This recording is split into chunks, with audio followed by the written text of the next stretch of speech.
नमस्कार, सार्वमंथन न्यूज महाराष्ट्रमध्ये आपलं स्वागत. पाहुयात आजची सविस्तर बातमी. नगर मनमाड राज्य महामार्गावर सकाळी घडलेल्या एका भीषण अपघाताने राहुरी शहर हादरून गेले.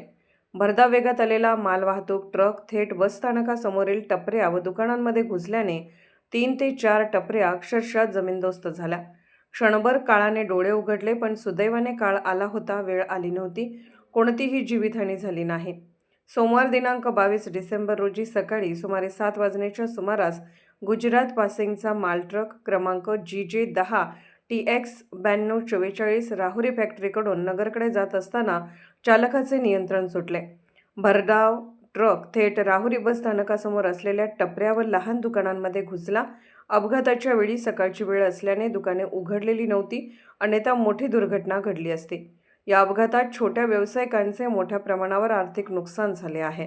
उदरनिर्वाहाचे एकमेव साधन असलेल्या टपऱ्या काही क्षणात मातीमोल झाल्याने संबंधित व्यावसायिक हतबल झाले आहेत.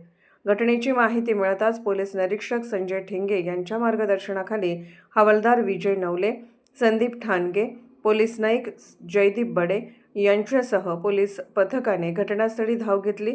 अपघातग्रस्त ट्रक बाजूला काढून वाहतूक सुरळीत करण्यात आली. दरम्यान नगर मनमाड राज्य महामार्गाची दुरावस्था, अर्धवट कामे आणि काही ठिकाणी सुरू असलेली एकेरी वाहतूक या अपघातांना आमंत्रण देत असल्याचा संताप प्रवासी व नागरिकांतून व्यक्त होत आहे. महामार्गाचे काम तातडीने पूर्ण करावे, धोकादायक ठिकाणी बॅरिगेड्स व सूचना फलक लावावेत, अशी जोरदार मागणी होत आहे. या दुर्दैवी घटनेत जीव वाचला असला तरी पोटाची भूक भागवणाऱ्या टपऱ्या उद्ध्वस्त झाल्याने छोट्या व्यावसायिकांवर संकट कोसळले आहे. सामाजिक संघटनेने नुकसान भरपाई मिळवून देऊन मदत करावी, अशी अपेक्षा व्यक्त होत आहे. सार्वमंथन न्यूज महाराष्ट्र, राहुरी, अहिल्यानगर. सार्वमंथन न्यूज महाराष्ट्राला लाईक करा, शेअर करा, सबस्क्राईब करा.